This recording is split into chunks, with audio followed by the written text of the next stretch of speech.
Si votre humeur joue aux montagnes russes à certains moments de votre cycle menstruel ou à l'approche de la ménopause notamment, pour nous les femmes donc, restez avec nous. Le docteur décrypte aujourd'hui le lien entre notre humeur et les variations hormonales. Alors les hormones, on vous le rappelle, jouent un rôle clé dans notre organisme. Ce sont cette sorte de petits messagers chimiques qui régulent tout un tas de fonctions.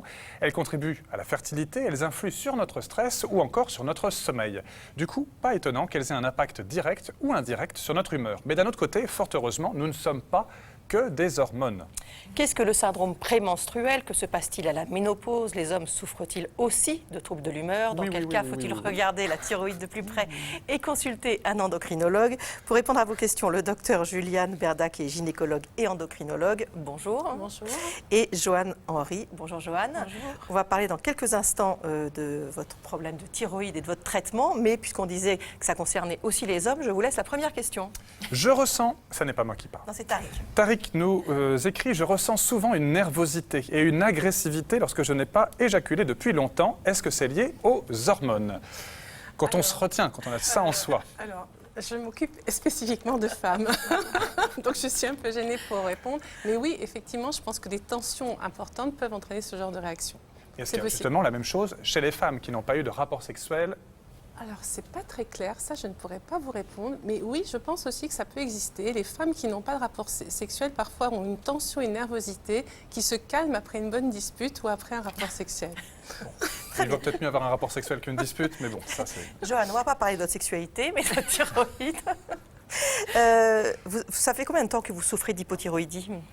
Ça a commencé, j'avais une vingtaine d'années. Oui. Donc j'ai commencé par Levothyrox. Avec le temps, les deux lobes se sont atrophiés. J'avais un nodule qui n'a pas voulu partir, qui s'est bien ancré sur l'isthme. Il a énormément gonflé, donc on a tout fait partir. Et donc du coup, après, je suis repartie supportement avec du Levothyrox. La totalité de la thyroïde? J'ai plus de thyroïde, du tout. On a augmenté un peu le Levothyrox, forcément. Et c'est là où ça a commencé? En fait, la TSH maintenant est bien régularisée, il n'y a pas de souci. Mais oui, effectivement, d'autres soucis sont arrivés. Donc vos hormones et l'hormone qui favorise la stimulation des cellules pour créer l'hormone thyroïdienne, tout ça est complètement normalisé pour vous. Tout ça est complètement normalisé. Mais votre humeur, non. Ah oui. Ça, il y a C'est-à-dire, décrivez-nous un peu votre humeur en ce moment. Là, vous avez l'air calme et épanoui, on va dire. Oui, là. D'accord. Vous intériorisez, c'est ça? Non, là, ça va. Mais c'est surtout en fin de journée avec la fatigue de la journée, le stress accumulé. Parfois aussi, j'ai des petites crises d'angoisse dans la journée. Je me dis, mais pourquoi je stresse comme ça? Et puis, ça vient et ça repart. Mais c'est surtout beaucoup d'irritabilité. Et la moindre chose m'agace. Surtout, un truc tout bête, ma fille qui est adolescente, ça n'arrange rien des fois parce qu'elle veut, mais non. Là, et c'est elle qui m'a dit, mais maman, pourquoi tu t'es comme ça, quoi? Et même mon fils qui a 9 ans est allé voir sa sœur, me dit, mais qu'est-ce qu'elle a, maman, aujourd'hui? Effectivement. Et par contre, le problème, c'est que je n'arrive pas à me remettre dans un état zen. Je n'arrive pas à le contrôler. Et ça a commencé combien de temps après l'opération de la thyroïde? À peu près 6-8 mois. 18 mois après? D'accord. Et donc on a essayé de modifier un peu les doses de traitement, on fait quoi? Non, parce que justement la TSH va très bien. C'est normal. Voilà. Et d'après vous, du coup, quelle est la cause de tout ceci sur le plan endocrinologique? Je ne suis pas sûre que ce soit endocrinologique, ça, on en avait discuté un petit peu. Une chirurgie, une intervention chirurgicale, c'est un choc pour l'organisme, c'est quand même un grand traumatisme. Donc il n'est pas certain que ce soit vraiment hormonal, mais tout ce qui a été autour de cette intervention. C'est comme quand les femmes accouchent, où il y a des fois effectivement des choses hormonales liées, des fois, on va en reparler je pense tout à l'heure, à la baisse brutale des oestrogènes dans l'organisme, mais il y a aussi tout ce qui se passe autour de la vie. Donc je ne sais pas ce qu'il y a eu autour de votre intervention. Vous parlez de votre fille qui est ado, donc ça ne doit pas être facile. Du boulot, si ça arrive plutôt le soir et tout, c'est peut-être parce que vous êtes fatigué, que vous avez une tension que vous cumulez sur la journée. Ça arrive aussi en week-end où je suis à la maison. Ouais, et ça peut exploser. Donc c'est pas toujours, c'est ça qui est difficile, parce que c'est très difficile de faire la part des choses. Et en fait, on en discutait un petit peu tout à l'heure, c'est bien d'être des fois de multiples spécialistes pour comprendre ce qui se passe chez une personne. Parce qu'effectivement, si votre thyroïde est bien équilibrée, que vous avez une TSH normale, on ne peut pas dire que ce soit vraiment à cause de la thyroïde. Il y a peut-être d'autres manifestations et je ne sais pas où vous en êtes de votre cycle hormonal aussi, parce qu'elle est une femme.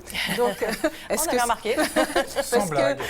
Quand même. Donc, savoir si vous avez une contraception, si vous êtes en cycle spontané, à quel moment ça arrive par rapport à votre cycle.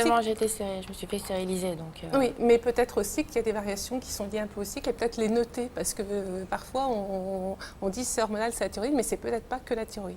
En tout cas, c'est important d'avoir une vision non pas simplement endocrinologique, mais multiple, si on peut dire, du corps de l'organisme. Ça, c'est une bonne chose. Par contre, Alain se pose une question, lui, à laquelle vous allez peut-être pouvoir répondre. Les hormones thyroïdiennes influent-elles sur nos humeurs? Comment ça influe? Oui, ça on sait. Pourquoi? Alors, on sait qu'en cas d'hyperthyroïdie, c'est-à-dire quand on a trop d'hormones thyroïdiennes, on est très nerveux, à cran, on a chaud, on ne se sent pas bien. Vraiment, ça c'est... Et dans l'hypothyroïdie, plutôt, on est un peu hyporéactif, ça c'est les cas extrêmes. Hyporéactif, flagada, on a tout le temps froid, on a des troubles de constipation, alors qu'en hyperthyroïdie, on peut être plutôt en épisode de diarrhée. Donc ça, on sait que ça agit. En fait, la thyroïde régule un peu tout l'organisme. C'est le chef d'orchestre. Exactement, c'est ce que je voulais dire, c'est le chef d'orchestre. C'est-à-dire qu'en pratique, elle joue sur de nombreux organes, que ce soit l'intestin, que ce soit l'humeur, que ce soit la transpiration, les sueurs, et c'est vraiment un chef d'orchestre. Et c'est pour ça que quand on a une thyroïdie, c'est-à-dire qu'on est bien équilibré, a priori, il n'y a pas toutes ces manifestations. Et elles sont liées sûrement à autre chose. Alors, Philippe Charlier nous pose une question. Ah non, c'est pas vous. C'est Philippe. Bon, je vais me venger avant la fin de l'émission. Comment la testostérone agit-elle sur l'humeur des hommes et est-ce qu'elle est en cause dans l'agressivité? Oui. Eh bien, merci, au revoir. Alors, on va faire dans l'autre sens. Chez la femme, les femmes qui ont des hyperandrogénies, c'est-à-dire trop de testostérone, une des manifestations, c'est effectivement l'agressivité.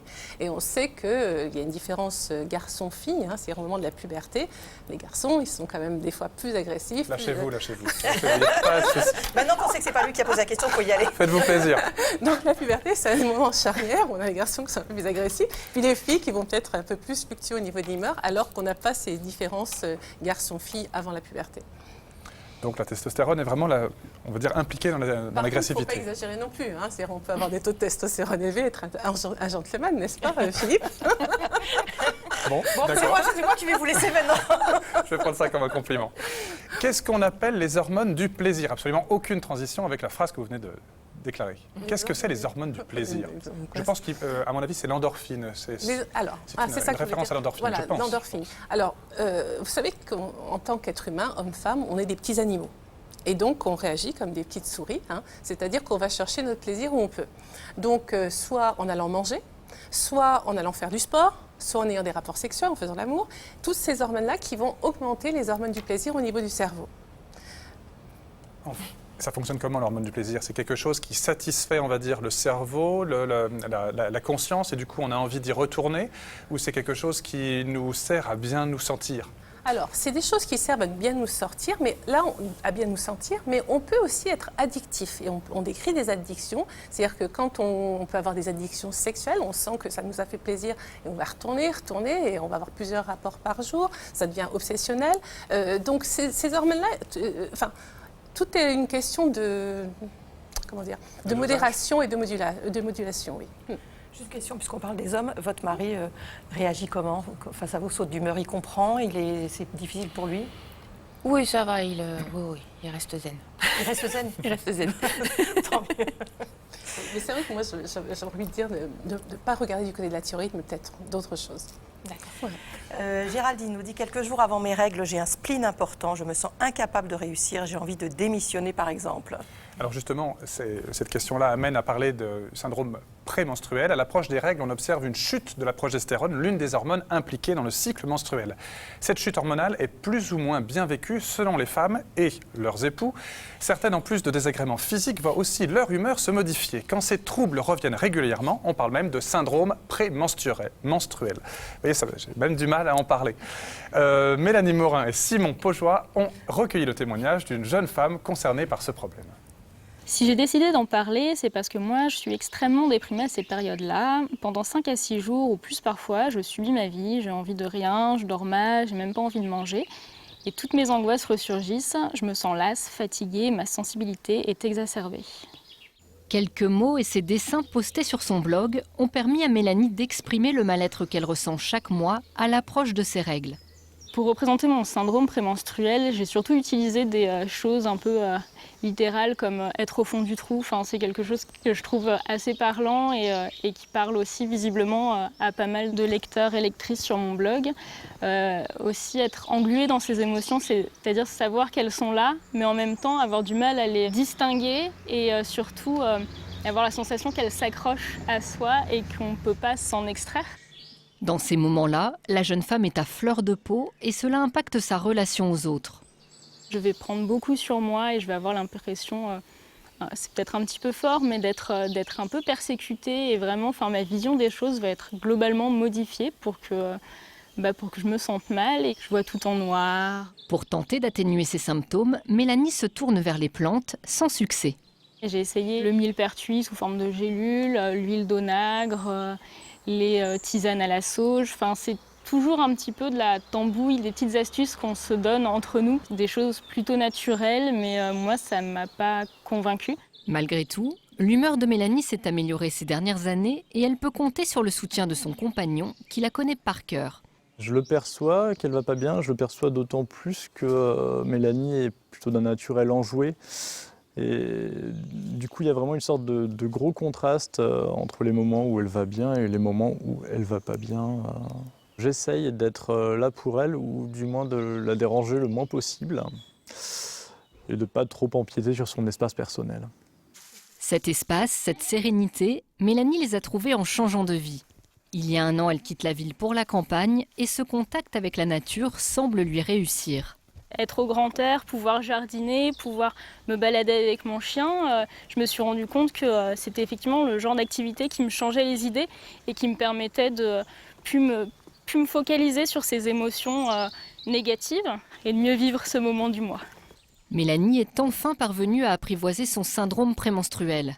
En cas de symptômes très marqués, il est important d'en parler à un gynécologue.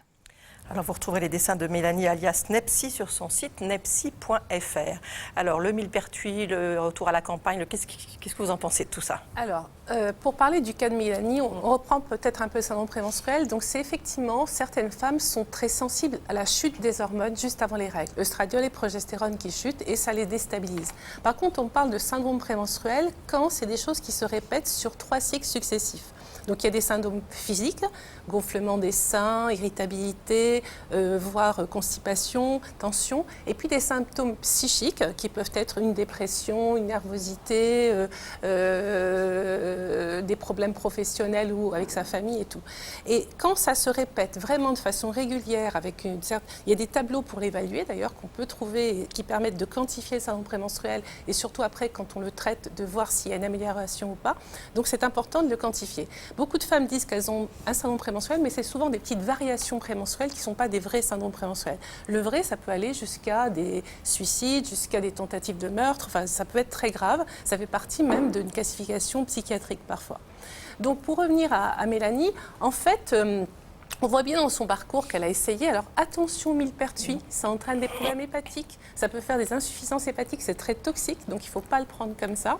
L'huile d'onagre, oui, on peut le donner, mais on voit elle aussi qu'elle a changé de vie et qu'en fait, le problème sous-jacent qu'elle ressent avant ses règles, c'est simplement la femme avant ses règles est un peu plus sensible. Et en fait, quand il y a une tension permanente, ça explose à certains moments, mais c'est pas ça, on s'aperçoit de ça, c'est comme si vous voulez la partie visible de l'iceberg, mais au fond, Mélanie, apparemment, elle n'était pas contente de sa vie. Et on voit bien avec son compagnon, en changeant de vie, elle a changé sa façon de réagir, et du coup, comme par hasard, la soucoupe et la cocotte minute est moins importante. Et Joanne, on fait quoi? Vous êtes déjà à la campagne? Je suis déjà à la campagne, j'habite dans l'Eure. Donc un petit village, très bien, entouré de champs, donc il n'y a pas de souci là-dessus. Il y a trop de monde encore. Il faut aller dans le désert maintenant. Pourquoi pas? Mais sinon, votre endocrino, elle vous dit quoi? Pour elle, tout va bien. Mais ces sauts d'humeur, ils attribuent à quoi? Elle ne le sait pas. Bon, d'accord. Il va peut-être falloir voir d'autres spécialistes. Sarah pose une question. Est-ce qu'une aménorrhée, donc une absence de règles prolongée, liée à un IMC, donc un indice de masse corporelle, très bas, peut indirectement avoir un effet sur notre humeur, donc maigreur et absence de règles? C'est plutôt dans l'autre sens. C'est-à-dire, c'est parce que des fois on est déprimé et pas très bien, que du coup on n'a plus d'allant, on n'a plus envie de manger, on n'a plus envie de plein de choses qui font du plaisir justement, et c'est plutôt dans l'autre sens. Mais c'est vrai que, par contre, on a des maigres constitutionnels qui sont en très bonne santé psychique et physique.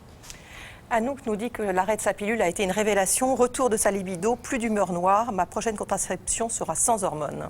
Alors, c'est très à la mode, on va en parler. Oui, ça vous fait sourire. Oui, parce que c'est aujourd'hui, dans les consultations gynéco, une femme sur 2 ne veut plus d'hormones. Alors les hormones, c'est bien et ça peut ne pas être bien. Donc c'est bien dans le sens où quand des femmes jusqu'à présent prenaient la pilule, elles avaient moins de règles douloureuses, elles n'avaient plus d'acné, il y avait quand même des bénéfices. Il y a des règles moins abondantes, on pouvait aussi prolonger sa pilule pour ne pas avoir ses règles pendant les vacances ou si on devait passer un examen. Donc ça avait des bénéfices. Aujourd'hui, on est à la tendance je ne veux plus d'hormones, donc c'est bien, pourquoi pas, mais avec les inconvénients, c'est-à-dire trouver une contraception efficace, ce qui n'est pas toujours le cas. Ensuite, retrouver les petits disharmonies, c'est-à-dire l'acné qui revient avant les règles, les règles douloureuses, les règles abondantes. La libido, alors elle est très contestée. C'est-à-dire que des femmes, quand elles prennent la pilule et qu'elles sont sûres d'avoir une très bonne contraception, elles peuvent s'éclater au lit, c'est-à-dire être L'expression super, est intéressante. voilà, être très contente. Oui. Maintenant, d'autres subissent la pilule comme si elles prenaient un poison, et c'est un peu aujourd'hui ce que sentent les filles, elles ont l'impression de s'empoisonner avec la pilule. Alors, effectivement, elles pensent aussi que leur libido ne va pas être fantastique. Donc la libido, c'est un autre problème. Alors, à l'opposé de la prise de contraception, il y a malheureusement la ménopause. Je dis malheureusement parce que c'est parfois vécu de façon assez tragique. Un moment clé dans la vie d'une femme, celui où les hormones peuvent fortement impacter le moral, c'est celui-ci, la ménopause. La prise de poids, les bouffées de chaleur, l'apparition de troubles du sommeil jouent forcément sur l'humeur. Un traitement hormonal substitutif s'avère donc parfois nécessaire. On regarde ce reportage de Mélanie Morin et Hervé Droguet. Bonjour madame, allez-y, asseyez-vous. Ménopausée depuis l'âge de 50 ans, Monique a vécu des symptômes pénibles, notamment des troubles de l'humeur. Le fait de ne pas être bien dans ma peau et d'être irritable vis-à-vis des autres, de perdre un peu de dynamisme, de grossir aussi. Je pense que ce sont les points primordiaux qui me tracassaient à ce moment-là. Sa gynécologue lui a donc prescrit un traitement hormonal substitutif. Il compense l'absence des deux hormones qui ne sont plus sécrétées par les ovaires. La progestérone que Monique prend en cachet et l'œstrogène sous forme de gel.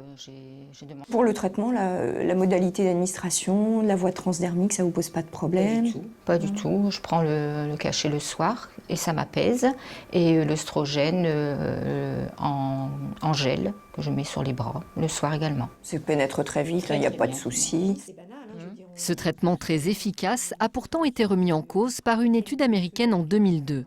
En cause, l'augmentation de risques cardiovasculaires et de cancer du sein chez la femme américaine de plus de 60 ans. Mais depuis quelques années, ces résultats sont relativisés par les spécialistes. Je vais vous redonner un petit peu les chiffres. Si vous prenez 1000 femmes entre 50 et 70 ans, il y en a 45 qui vont faire un cancer du sein, on le sait, sans traitement.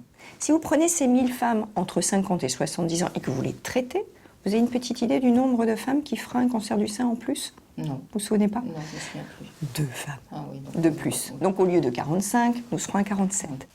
Les risques sont donc très faibles avec les hormones utilisées. Néanmoins, pour être efficace, tout traitement doit être évalué au bout de quelques mois et nécessite une surveillance régulière. Malgré cela, une baisse des prescriptions a été observée en France. 12,7, c'est parfait. Beaucoup de femmes que je vois qui sont sous traitement me disent, vous savez, mon médecin traitant m'a dit que je ne devais pas en prendre. J'ai fait ma mammographie, on m'a demandé, ça fait déjà 5 ans que vous prenez un traitement, il faut tout arrêter. Donc il y a quand même encore ce discours anti-hormones qui existe. Cela fait 13 ans que Monique prend son traitement. Elle envisage aujourd'hui de l'arrêter, mais lorsqu'elle essaie de s'en passer, ses symptômes reviennent. Si vous essayez d'arrêter, il faut le faire de toute façon progressivement. Donc peut-être faire 1 jour sur 2 et voir ce que ça donne. Vous pouvez faire ça. Si Un comprimé et l'œstrogène 1 jour sur 2. Si vous voulez voir ce que ça donne. Oui. Si vous voyez très vite réapparaître les troubles que vous m'avez décrits là, au début de la consultation, bon. Si vous désirez continuer, je pense qu'on a fait le point. Vous n'avez pas de facteur de risque nouveau, donc vous pouvez poursuivre. Monique a quand même observé une amélioration de son humeur. Elle reviendra dans 1 an pour faire le point avec sa gynécologue. Camille nous dit que depuis l'arrêt de ce traitement hormonal de la ménopause, elle est fortement déprimée. Comment y remédier? Alors, c'est vrai que le traitement... Donc la ménopause, vous avez annoncé tout à l'heure tout un cortège de signes horribles. C'est moi, j'avoue, c'est moi. C'est pas obligatoire. Et ça, c'est le pire du pire. Alors, c'est pas Parfois, obligatoire. ça se passe bien. Exactement. C'est-à-dire que la prise de poids, la dépression, je ne sais plus ce que vous avez dit encore, le moral, les bouffées de chaleur, c'est pas obligatoire. Et il y a même eu des études qui ont été faites sur des sportives qui ont montré que quand les femmes avaient une activité physique bien régulière et tout, elles n'avaient rien rien de tous ces signes et elles supportaient très bien leur ménopause. Donc la ménopause, ça se prépare. Et ce n'est pas au moment de 50 ans où ça survient qu'il faut le faire, mais peut-être en amont, vers 45 ans. Ensuite, c'est vrai qu'il y a des femmes qui sont plus ou moins sujettes à des signes, et en particulier ce qu'on appelle climatériques, c'est-à-dire des bouffées de chaleur, des sueurs, l'énervement, parce que tout ça, ça énerve. Donc là, elles ont énormément de bénéfices à prendre un traitement hormonal. Et c'est vrai que le traitement hormonal a été énormément discrédité en 2002, donc il y a maintenant, ça fait plus de 15 ans, en raison des études qui sont survenues, américaines. Après, elles ont été retravaillées, rediscutées. On s'est aperçu qu'en fait, c'était une sélection de patientes particulières qui étaient ménopausées depuis longtemps, qui étaient en surpoids, enfin, qui avaient une hypertension. Donc, ce n'était pas les femmes tout venant. Et ça nous a permis d'ailleurs aujourd'hui de bien savoir à qui donner un traitement hormonal de façon à éviter toutes ces complications. Donc non, le traitement hormonal n'entraîne pas une majoration drastique des cancers du sein.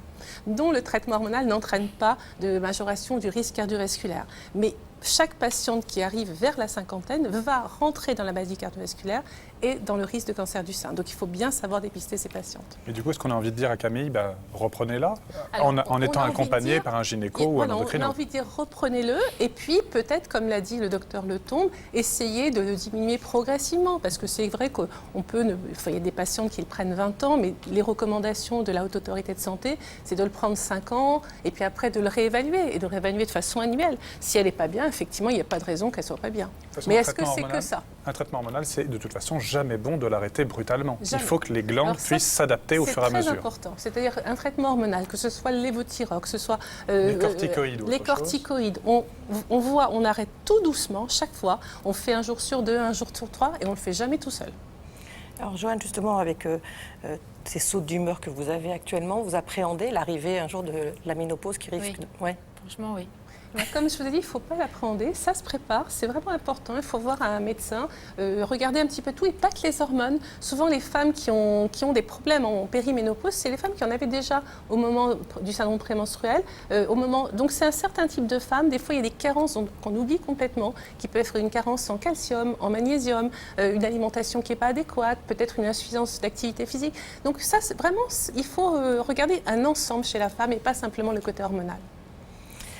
On nous demande si la ménopause peut entraîner une dépression et si oui, est-ce que le traitement hormonal peut traiter cette dépression? Alors, je me suis penchée sur le problème et j'ai vu que il y a très longtemps, on avait donné des oestrogènes à dose très intense, c'est-à-dire à pratiquement 20 fois la dose qu'on donne pour le traitement de la ménopause aujourd'hui, pour voir s'il y avait un impact sur la dépression. Et en fait, ça marchait, mais pas trop, mais avec un risque là de cancer plus important et de maladie cardiovasculaire. Néanmoins, quand il y a une vraie dépression, c'est-à-dire une dépression majeure, non, le traitement, il est à voir avec un psychiatre et il faut vraiment un traitement adapté. Par contre, le traitement de la ménopause, il peut jouer sur des femmes qui se sentent plus comme d'habitude, c'est-à-dire moins d'allants, moins la pêche, avec des petites douleurs un peu partout. Là, vraiment, ça marche très très bien et elles sont des fois revigorées, elles vous disent « Ah je vais beaucoup mieux maintenant ». Alors on va voir si on peut revigorer Marthe, qui a des taux d'œstrogène très élevés malgré ses 68 ans et la ménopause. Logique d'avoir la ménopause à 68 ans. Est-ce que c'est normal? Elle se sent très vive. Est-ce que c'est lié? Alors vive, on ne sait pas si ça veut dire excité ou si ça veut dire alors tonique. Là, est-ce qu'elle prend un traitement, Martha? Eh bien, on ne sait pas.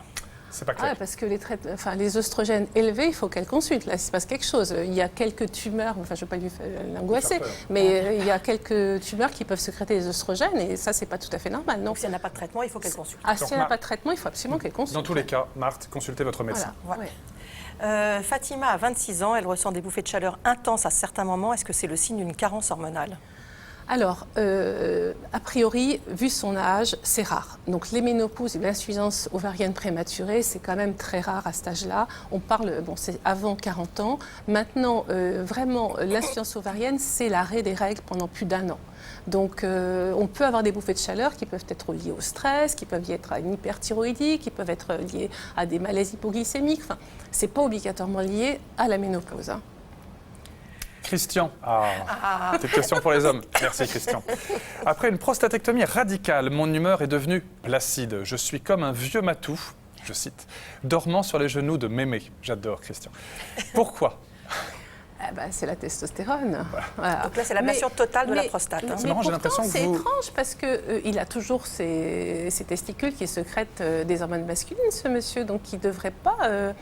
Ça ne peut pas être psychologique? Oui, c'est pour ça, il faudrait qu'il consulte, parce que c'est pas tout à fait normal. Peut-être qu'il y a aussi un traitement à base d'œstrogène qui lui diminue ou qui masque complètement cette sécrétion de testostérone. Soit il a un traitement, effectivement, à base d'œstrogène ou anti-gonadotrope, c'est-à-dire qu'il empêche d'avoir des sécrétions hormonales. Donc là, c'est un peu normal. Soit il n'a pas ça, mais c'est pas tout à fait normal. Peut-être qu'il faudrait qu'il consulte son médecin ou qu'il voit pourquoi il ne va pas très bien. J'ai l'impression qu'on peut vraiment synthétiser l'homme à un gros sac de testostérone. Non, je me trompe ou pas? Mais non, pas du tout. Vous êtes réducteur. Non. Pas du tout.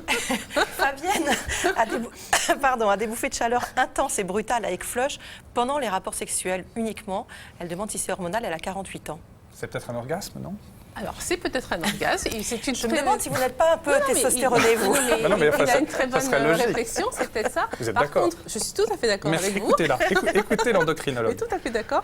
Maintenant, elle peut aussi, au moment de l'orgasme, elle peut avoir chaud, c'est un peu normal. Surtout sous la couette. Surtout sur la couette. Maintenant, il faudrait voir si elle a à d'autres moments de la journée ce genre de manifestation ou pas. Mais ce n'est pas un signe en soi de ménopause. La ménopause, ou d'insuffisance ovarienne, ne nous emballons pas. C'est plutôt des choses quand on est au calme, justement. On est au calme, il ne se passe rien, et puis d'un seul coup, plaf, on a un grand flush et des bouffées de chaleur. Ça, c'est une autre histoire. Merci beaucoup. Je pense à rien du tout. Je ne pense à rien. Merci beaucoup d'être venu. On espère que ça ira mieux pour vous. Il n'y a pas de raison. Demain, dans Le Docteur, on répondra à toutes vos questions sur les infections osseuses. D'ici là, passez une bonne après-midi. Au revoir. À bientôt.